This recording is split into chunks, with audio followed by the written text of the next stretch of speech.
Hello दोस्तों, exam time से देखिए यूट्यूब चैनल में आपका स्वागत है। आज हम लोग देखने वाले हैं third year BA, BSc, BCom सभी के लिए इम्पोर्टेंट फाउंडेशन कोर्स हिंदी का पाठ 2 जिसका नाम है वापसी और इसकी लेखिका है उषा प्रियंवदा जी।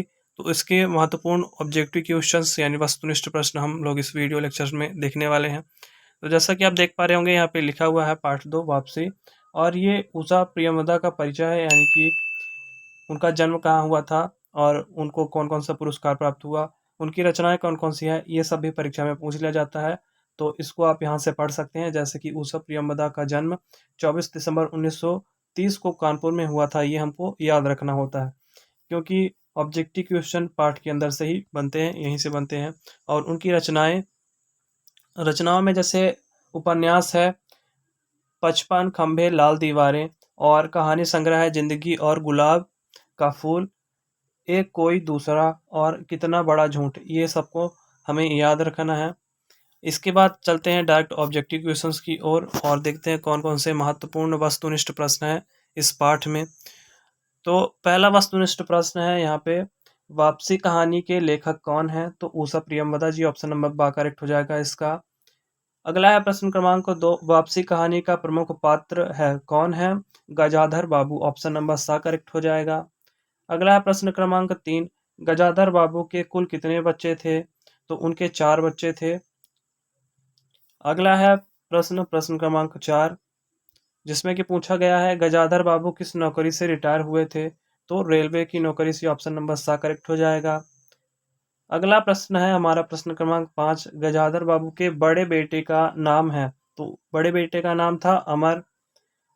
अगला है प्रश्न क्रमांक 6, गजाधर बाबू ने अपनी नौकरी में कितने वर्ष अकेले व्यतीत किए थे? ये क्वेश्चन काफ़ी बार पूछा जा चुका है। क्वेश्चन नंबर जो 6 है इसको याद रखिएगा। 35 वर्ष करेक्ट आंसर हो जाएगा, ऑप्शन नंबर बी। अगला है प्रश्न क्रमांक 7 और जिसमें पूछा गया है उषा प्रियंवदा का जन्म कब हुआ था? तो इनका जन्म हुआ था 24 दिसंबर 1930 को, ऑप्शन नंबर सा करेक्ट हो जाएगा। अगला है प्रश्न क्रमांक 8, उषा प्रियंवदा का जन्म कहाँ हुआ था? तो Kanpur, Uttar Pradesh, option number the correct हो जाएगा। अगला है प्रश्न क्रमांक 9, गजाधर बाबू अपने घर क्यों लौट रहे थे? तो सेवानिवृत्त की वजह से, यानी कि रिटायरमेंट हो गया था उनका, रिटायर हो गए थे, ऑप्शन नंबर बी बा करेक्ट हो जाएगा प्रश्न क्रमांक 9 का। आगे के प्रश्नों को देखते हैं जिसमें कि प्रश्न क्रमांक 10 है और इसमें पूछा गया है, घर लौटने पर गजाधर बाबू ने क्या महसूस किया? तो वे अवांछित मेहमान थे, यानी ऑप्शन नंबर सा करेक्ट हो जाएगा। अगला है प्रश्न क्रमांक 11, इनमें से कौन सी चारित्रिक विशेषता गजाधर बाबू पर लागू नहीं होती?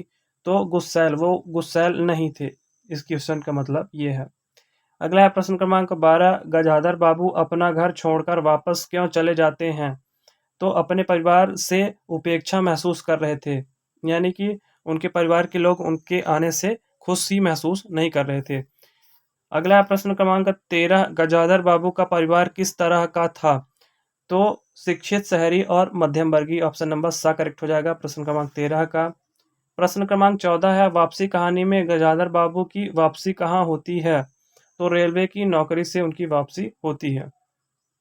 प्रश्न क्रमांक 15 है, गजाधर बाबू कैसे व्यक्ति थे? तो बहुत स्नेही और आकांक्षी व्यक्ति थे, ऑप्शन नंबर बा करेक्ट हो जाएगा प्रश्न क्रमांक 15 का। अगला है प्रश्न क्रमांक 16, रेलवे की नौकरी से सेवानिवृत्त होने के बाद गजाधर बाबू के अलावा कौन सबसे अधिक दुखी हुआ था? तो गजाधर बाबू का सहायक गणेशी जो था, तो वह दुखी हुआ था, ऑप्शन नंबर सा करेक्ट हो जाएगा इसका।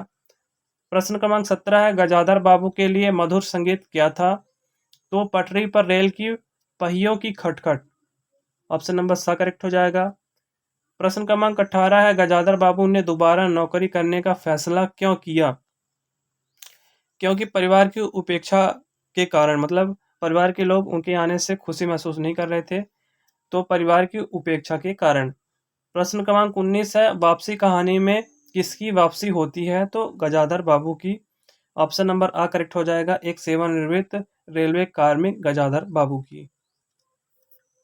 अगले प्रश्नों को देखते हैं। अगला है प्रश्न क्रमांक 20 और इसमें पूछा गया है, वापसी कहानी की भाषा शैली क्या है? तो दैनिक प्रयोग में आने वाली सरल भाषा ऑप्शन नंबर द करेक्ट हो जाएगा। प्रश्न क्रमांक 21 है, परिवार वालों ने गजाधर बाबू के रहने की व्यवस्था कहाँ की थी? तो कोठरी भंडार गृह में किया था। प्रश्न क्रमांक 22 है, गणेशी ने गजाधर बाबू के लिए क्या बनाया था? तो क्या बनाया था? बेसन का लड्डू बनाया था। ऑप्शन नंबर सा करेक्ट हो जाएगा प्रश्न क्रमांक 22 का। प्रश्न क्रमांक 23 है, जिसमें पूछा गया है, बच्चों की पढ़ाई के कारण गजाधर बाबू की पत्नी को अधिकतर कहाँ रहना पड़ता था? तो बच्चों के साथ शहर में। ऑप्शन नंबर द करेक्ट हो जाएगा।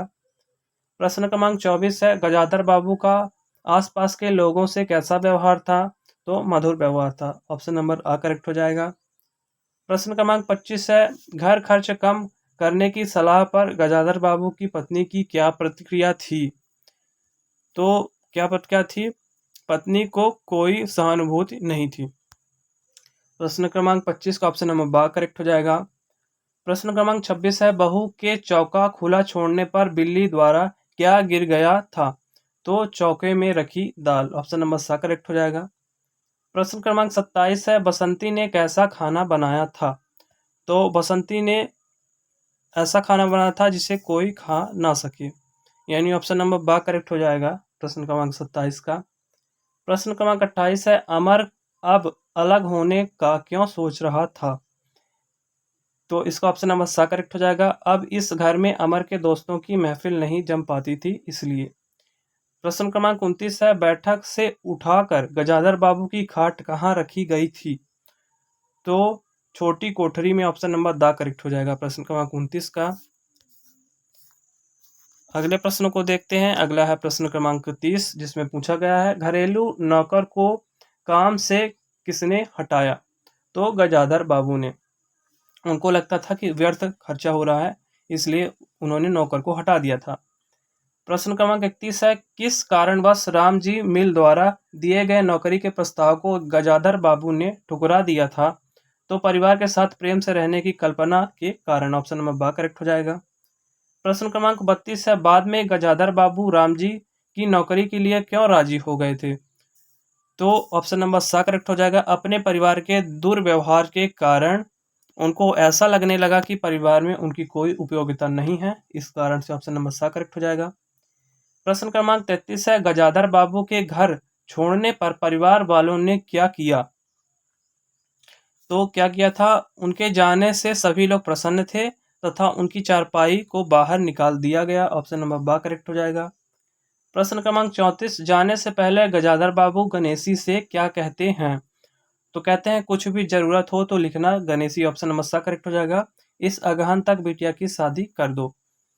तो ऑप्शन नंबर सा करेक्ट हो जाएगा। अगला है प्रश्न क्रमांक 35, वापसी कहानी में नरेंद्र का चरित्र किस प्रकार का दर्शाया गया है? तो ऑप्शन नंबर सा करेक्ट हो जाएगा, आधुनिक युग का वह युवक जो पिता के साथ रहना पसंद नहीं करता। प्रश्न क्रमांक 36, वापसी कहानी किस प्रकार की कहानी है? तो विघटित होते हुए संयुक्त परिवार की कहानी है। ऑप्शन नंबर आ करेक्ट हो जाएगा। अगला है प्रश्न क्रमांक 37, सेवानिवृत्त के बाद गजाधर बाबू को किस सत्य का सामना करना पड़ा?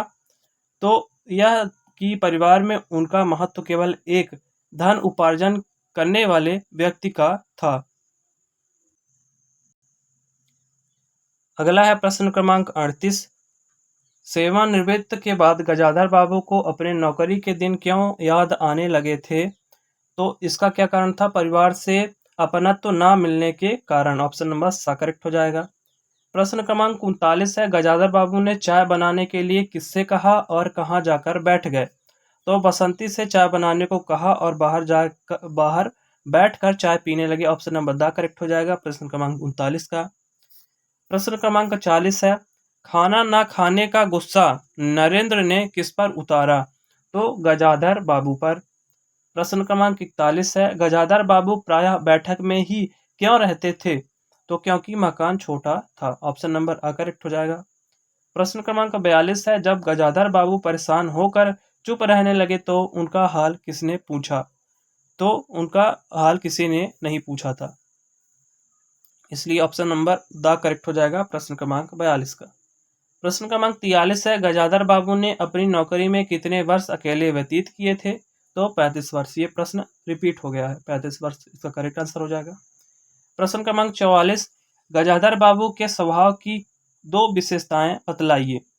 तो वे स्नेही व्यक्ति थे तथा स्नेह की आकांक्षा रखते थे।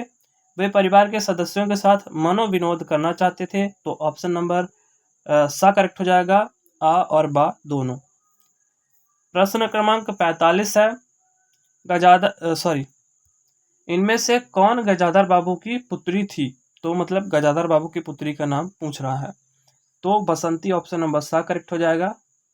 प्रश्न क्रमांक 46 है, उषा प्रियंवदा की कहानी वापसी का प्रतिपाद्य विषय है। तो क्या है? पारिवारिक विसंगतियां। ऑप्शन नंबर बा करेक्ट हो जाएगा। प्रश्न क्रमांक 47 है, निम्न में से कौन सी उषा प्रियंवदा की कहानी नहीं है? तो पंच परमेश्वर। ऑप्शन नंबर सा करेक्ट हो जाएगा। So thank you for watching the video. Do like, do share.